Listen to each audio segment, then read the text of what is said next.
Hi friends, എല്ലാവർക്കും ഞങ്ങളുടെ mix and taste ചാനലിലേക്ക് സ്വാഗതം. ഇന്നത്തെ റെസിപ്പി ഒരു എഗ് മസാലയാണ്. നമ്മുടെ ചാനലിൽ ഞാൻ വെറൈറ്റി ആയിട്ടുള്ള എഗ് മസാലകളൊക്കെ ചെയ്തിട്ടുണ്ട്. ഇതും അതുപോലെ തന്നെ വളരെ ടേസ്റ്റി ആയിട്ടുള്ള വെറൈറ്റി ആയിട്ടുള്ള ഒരു എഗ് മസാലയാണ്. എങ്ങനെയാണ് ഇത് തയ്യാറാക്കുന്നത് നമുക്ക് നോക്കാം. അതിനു മുമ്പ് എൻ്റെ ചാനൽ സബ്സ്ക്രൈബ് ചെയ്തിട്ടില്ലാത്തവർ ചാനൽ ഒന്ന് സബ്സ്ക്രൈബ് ചെയ്ത് കൂടെയുള്ള ബെൽ ബട്ടൺ കൂടെ പ്രസ് ചെയ്യുക. അതിൽ ഓൾ എന്ന് പറയുന്ന ഓപ്ഷൻ സെലക്ട് ചെയ്ത് വെക്കുക. എങ്കിലേ ഞാൻ ചെയ്യുന്ന വീഡിയോസ് നിങ്ങൾക്ക് കിട്ടുള്ളൂ. ഇനി നമുക്ക് വീഡിയോയിലേക്ക് പോവാം. എഗ് മസാല തയ്യാറാക്കുന്ന ഇൻഗ്രീഡിയൻസ് ഞാൻ വീഡിയോയിലും ഡീറ്റെയിൽ ആയിട്ട് കൊടുത്തിട്ടുണ്ട്. അതുപോലെ തന്നെ ഡിസ്ക്രിപ്ഷൻ ബോക്സിലും നിങ്ങൾക്ക് കാണാൻ കഴിയും.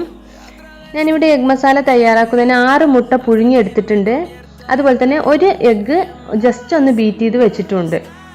ഇനി നമുക്ക് ഒരു പാത്രത്തിൽ നല്ലപോലെ വെള്ളം തിളപ്പിക്കുക. അതിലേക്ക് ഞാനൊരു 3 തക്കാളി കട്ട് ചെയ്തത് ചേർത്ത് കൊടുക്കുന്നുണ്ട്. അതുപോലെ തന്നെ 1 ഇഞ്ച് വലിപ്പത്തിലുള്ള ഇഞ്ചി ചേർത്ത് കൊടുക്കുന്നുണ്ട്. ഒരു 10ഓളം വെളുത്തുള്ളി, ഒരു 3 പിരിയൻ മുളകാണ് ഞാനിവിടെ ചേർത്ത് കൊടുക്കുന്നത്. കാശ്മീരി മുളക് ചേർത്ത് കൊടുക്കുന്നുണ്ട്. അതുപോലെ തന്നെ കുറച്ച് കാഷ്യൂനട്ടും ഗ്രാമ്പു, ഏലക്ക ഇതുകൂടെ ചേർത്തിട്ട് നല്ലപോലെ ഒരു 5 മിനിറ്റോളം നമ്മളിതൊന്ന് തിളപ്പിക്കണം. ഈ തക്കാളിയൊക്കെ ഒന്ന് നന്നായിട്ട് കുക്ക് ചെയ്ത് ആവും. അതുവരെ നമ്മളിതൊന്ന് തിളപ്പിച്ചെടുക്കണം. നന്നായിട്ട് തിളച്ച് വരുന്നുണ്ട്. ഇനി നമുക്കിതിൻ്റെ ഫ്ലെയിമൊക്കെ ഒന്ന് ഓഫ് ചെയ്തിട്ട് തണുപ്പിക്കാൻ വെക്കാം. അതിനുശേഷം നമുക്കിത് പേസ്റ്റ് ആക്കിയിട്ട് എടുക്കണം.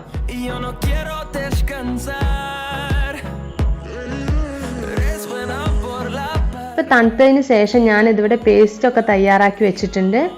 ഇനി നമുക്കിത് വെച്ച് എങ്ങനെയാണ് മസാല തയ്യാറാക്കുന്നതെന്ന് നോക്കാം.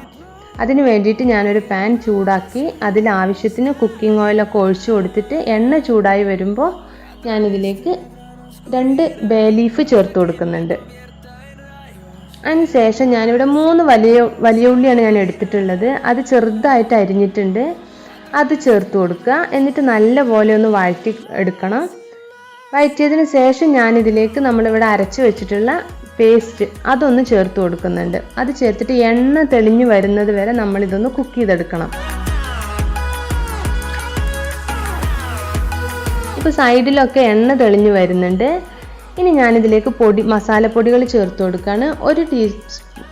1 ടീസ്പൂണാണ് ഞാനിവിടെ മഞ്ഞൾപ്പൊടി ചേർക്കുന്നത്. അതുപോലെ തന്നെ 1.5 ടീസ്പൂൺ മുളക് പൊടി, 1 ടീസ്പൂൺ മല്ലിപ്പൊടി ചേർത്ത് കൊടുക്കുന്നുണ്ട്. പിന്നെ ചെറിയ ജീരകം പൊടിച്ചത് 1 ടീസ്പൂൺ. ഇതെല്ലാം ഇതിൻ്റെ പച്ചമണം ഒന്ന് പോകുന്നത് വരെ നമ്മളിതൊന്ന് വഴറ്റി കൊടുക്കാം.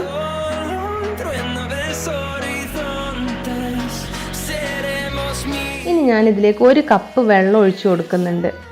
ഒരുപാട് ഗ്രേവി വേണ്ടാത്തവർ ഒരു 1/2 കപ്പൊക്കെ ഒഴിച്ചു കൊടുത്താൽ മതി. എനിക്കിപ്പോൾ ഇവിടെ കുറച്ച് ഗ്രേവി വേണം. അതുകൊണ്ട് ഞാൻ 1 കപ്പ് വെള്ളം ഇവിടെ ചേർത്ത് കൊടുക്കുന്നുണ്ട്. ആവശ്യത്തിന് ഉപ്പൊക്കെ ഇട്ട് കൊടുക്കുക. എന്നിട്ട് നല്ലപോലെ ഇതൊന്ന് തിളപ്പിച്ചെടുക്കണം. 1 കപ്പ് വെള്ളം ചേർത്ത് കൊടുക്കുന്നത് തന്നെ ആയിരിക്കും നല്ലത്. കാരണം നമ്മൾ തിളപ്പിക്കുമ്പോൾ ഇനിയും റെഡ്യൂസ് ചെയ്ത് പോകുള്ളൂ, ഇത് കുറഞ്ഞു പോകുള്ളൂ. അപ്പോൾ 1 കപ്പ് വെള്ളം തന്നെ ചേർത്ത് കൊടുക്കുക. ഇപ്പോൾ നല്ലപോലെ ഇത് തിളച്ച് വരുന്നുണ്ട്. ഈ സമയത്ത് ഞാനിവിടെ ബീറ്റ് ചെയ്ത് വെച്ചിട്ടുള്ള എഗ്ഗ് ചേർത്ത് കൊടുക്കുകയാണ്. അതൊരു സ്പൂൺ കൊണ്ട് കുറച്ചായിട്ട് പല ഭാഗങ്ങളിൽ ഒഴിച്ചു കൊടുക്കുന്നതായിരിക്കും നല്ലത്. എന്നിട്ട് അപ്പം തന്നെ നമ്മൾ മിക്സ് ചെയ്യരുത്. അങ്ങനെ ആകുമ്പോൾ പൊടിഞ്ഞു പോവുള്ളൂ. ഒന്ന് കുക്ക് ചെയ്ത് 1 മിനിറ്റോളം ഒന്ന് കുക്ക് ചെയ്തതിന് ശേഷം നമ്മൾ ഇത് മിക്സ് ചെയ്താൽ മതി. അപ്പോൾ നമുക്കിതൊരു പീസസ് ആയിട്ട് തന്നെ നമുക്കിത് കിട്ടും നമ്മുടെ ഈ ഗ്രേവിയിൽ. അതിന് വേണ്ടിയിട്ടാണ് ഇങ്ങനെ ചെയ്യുന്നത്. ഇനി ഞാനിതിലേക്ക് കസൂരി മേത്തി കുറച്ച് ചേർത്ത് കൊടുക്കുന്നുണ്ട്. അത് ചേർത്തിട്ട് ഒരു 2 മിനിറ്റ് ഒന്ന് കുക്ക് ചെയ്തെടുക്കാം. നമ്മുടെ ഗ്രേവിയിൽ എണ്ണയൊക്കെ നല്ലപോലെ തെളിഞ്ഞു വന്നിട്ടുണ്ട്. ഈ സമയത്ത് ഞാനിവിടെ കട്ട് ചെയ്ത് വെച്ചിട്ടുള്ള എഗ്ഗ്, നമ്മൾ പുഴുങ്ങിയെടുത്തിട്ടുള്ള എഗ്ഗ് ചേർത്ത് കൊടുക്കുന്നുണ്ട്. എന്നിട്ട് ഇതിൽ മസാലയൊക്കെ ഒന്ന് പിടിക്കുന്നതിന് വേണ്ടിയിട്ട് പൊട്ടിപ്പോകാത്ത രീതിയിൽ നമുക്കിതൊന്ന് മിക്സ് ചെയ്ത് കൊടുക്കാം. എന്നിട്ട് നമുക്കിതൊരു 5 മിനിറ്റ് അടച്ച് വെച്ചിട്ട് വേവിക്കണം. ഏകദേശം 5 മിനിറ്റായി. ഇനി ഞാനിതിലേക്ക് കുറച്ച് മല്ലിയില ചേർത്ത് കൊടുക്കുകയാണ്.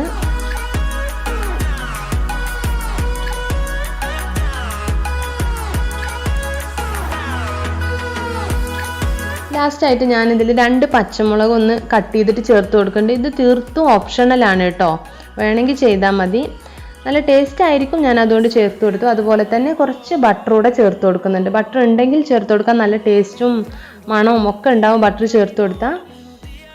ഇനി നമുക്ക് ഫ്ലെയിം ഓഫ് ചെയ്തിട്ട് ഇതൊരു സെർവിങ് ഡിഷിലേക്ക് മാറ്റാം.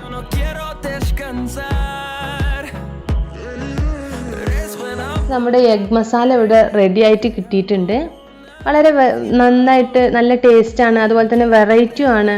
നമ്മൾ പല രീതിയിലൊക്കെ തയ്യാറാക്കുന്ന ഒരു റെസിപ്പിയാണ്. എഗ് കൊണ്ട് എന്തെങ്കിലുമൊക്കെ റെസിപ്പി നമ്മൾ ഉണ്ടാക്കാറുണ്ട്. ഇതും അതുപോലെ വെറൈറ്റി ആയിട്ട് തയ്യാറാക്കിയിട്ടുള്ളതാണ്. എല്ലാവരും ഒന്ന് ട്രൈ ചെയ്ത് നോക്കുക. എന്നിട്ട് നിങ്ങളുടെ അഭിപ്രായങ്ങൾ എന്നെ കമൻറ്റിലൂടെ അറിയിക്കുക. അതുപോലെ തന്നെ വീഡിയോ ഇഷ്ടമായെങ്കിൽ ലൈക്ക് ചെയ്യുക, അതുപോലെ ഷെയർ ചെയ്യുക. സബ്സ്ക്രൈബ് ചെയ്യാത്തവരുണ്ടെങ്കിൽ ചാനൽ ഒന്ന് സബ്സ്ക്രൈബ് ചെയ്യുക. അടുത്ത വീഡിയോ ആയിട്ട് വേഗം തന്നെ വരാം. Thanks for watching.